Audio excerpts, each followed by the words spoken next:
కార్య అనుసంధాన కుశలాన్ బ్రాహ్మణేష్ ప్రేషయేత్వధుం అని చెప్తుంది ఆగమ శాస్త్రం. నేను చెప్పడం కాదు. ఎవరు పంపించారట? వేద శాస్త్రాది సంపన్న మంచి వేదాలు పురాణాలు ఇతిహాసాలు తెలిసి ఉండాలటండి. శృత శీల గుణాన్విత, అది మరి ఎలాంటి వాళ్ళైతే అలాంటి వాళ్ళు కాదండి. మంచి శీలము, మంచి గుణాలు, మంచి సంపద అవన్నీ ఉండాలట. అయితే అలాంటి అన్ని ఉన్నాయి మనకి అందరికి. కానీ అసలైంది ఏంటి? కార్య అనుసంధాన కుశలాన్. ఇప్పుడు ఇంత రాత్రి మీద తెల్లవారు ఉపాసంతో మనం ఉన్నాం రాముడి కళ్యాణం చేయడానికి.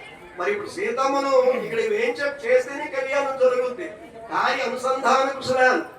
ఎలాగో ఎక్కడికో వెళ్ళి ఏదో బాధపడి సీతమ్మ వాళ్ళు ఏం చెప్పు చెయ్యాలి, చేస్తేనే ఇప్పుడు మనం కళ్యాణం జరుగుతాం. కార్య అనుసంధాన కుశలాన్ బ్రాహ్మణేష్ ప్రేషయో సుహృద సమవేదాన్ మంత్రదాన్ వరాం వృణీయాతు వద శ్రీరామచంద్రార్థం కన్యాం వృణీత్వం వృణీమహే తానాదిద్వాభ్యాం సత్మాది సంధాదే అభ్యం శోతు అనుక్షరామృతస్వంతో వందాయ సఖాయ సఖాయ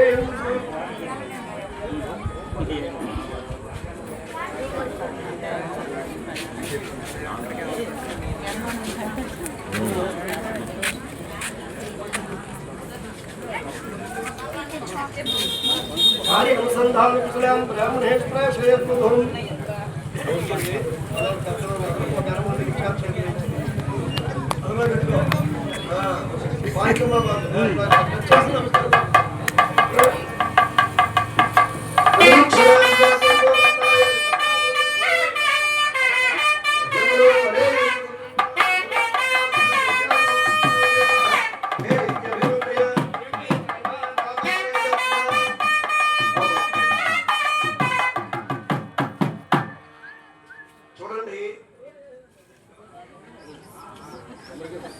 మనం పంపించాలి.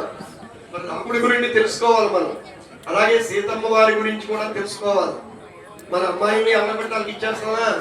వాళ్ళ పుట్టు పూర్వోత్తరాలు, వాళ్ళ బ్యాక్గ్రౌండ్, వాళ్ళ తాలూగా గుణగణాలు, వాళ్ళ కుటుంబ పరిస్థితి అంతా తెలుసుకొని మనం ఇవ్వాలి.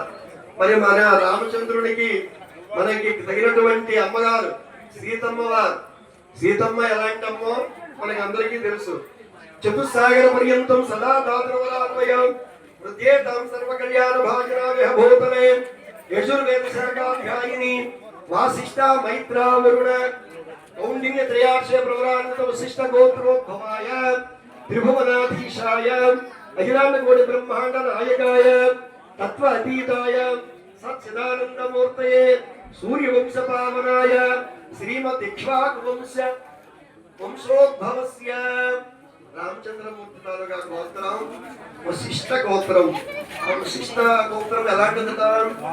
వశిష్ఠ మైత్రావరుణ కౌండిన్య ముగ్గురు ఋషులతో కూడుకున్నటువంటి గోత్రం. అటువంటి గోత్రములో అవతరించాడు మన రాముడు. రఘు మహారాజు వర్మనేనత్రే. రఘు మహారాజు అనేటటువంటి ఆయనకి మునిమనువుడు మన రాముడు. అజమహారాజ వర్మణ పౌత్రాయ. అజమహారాజు అనేటటువంటి ఆయనకి పౌత్రుడు అంటే మనుమడు మన రాముడు. ముగ్గురు కనిపట్టుకోండి మీరే.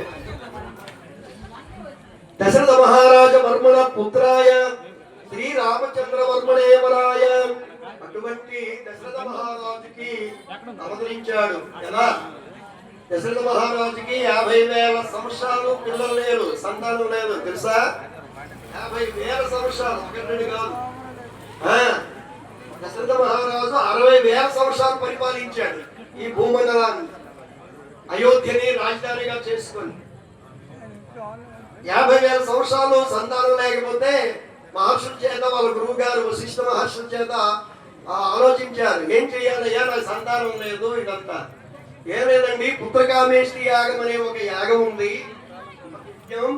ఆ యజ్ఞం కానీ మనం 21 రోజు కానీ చేస్తే నీకు బ్రహ్మాండమైన సంతానం కలుగుతాయా అని చెప్తున్నారు.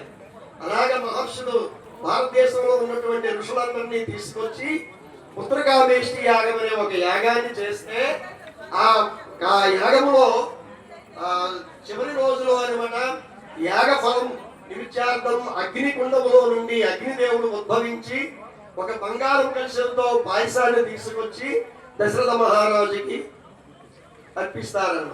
ఆ దశరథ మహారాజుకి ముగ్గురు భార్యలు తెలుసు కదా, కౌసల్య, సుమిత్ర, కైక. కౌసల్య వాళ్ళిద్దరు ఏం చేశారు, కౌసల్య సగభాగం అందులో సగభాగం, కైక అందులో సగభాగం సుమిత్రాదేవికి ఇస్తారు వాళ్ళిద్దరు. అప్పుడు అంచేతనే కౌసల్యకి రాముడు అవతరిస్తాడు, కైకకు భరతుడు అవతరిస్తాడు, సుమిత్రాదేవికి లక్ష్మణ శత్రుఘ్నుడు అవతరిస్తాడు. అర్థమైంది కదా. అలాంటి యజ్ఞ యాగ ఫలం దీంతో మన రామచంద్రుడు అవతరించాడు. మరి మన సీతమ్మ ఏం తక్కువ తిన్నారా? సీతమ్మ వారు కూడా చూడండి ఎలాంటిదో. యజుర్వేద శాఖాధ్యాయిని అంగీరస అయాస్య గౌతమ త్రయార్షయ ప్రవరాన్విత గౌతమ సగోత్రోద్భవాన్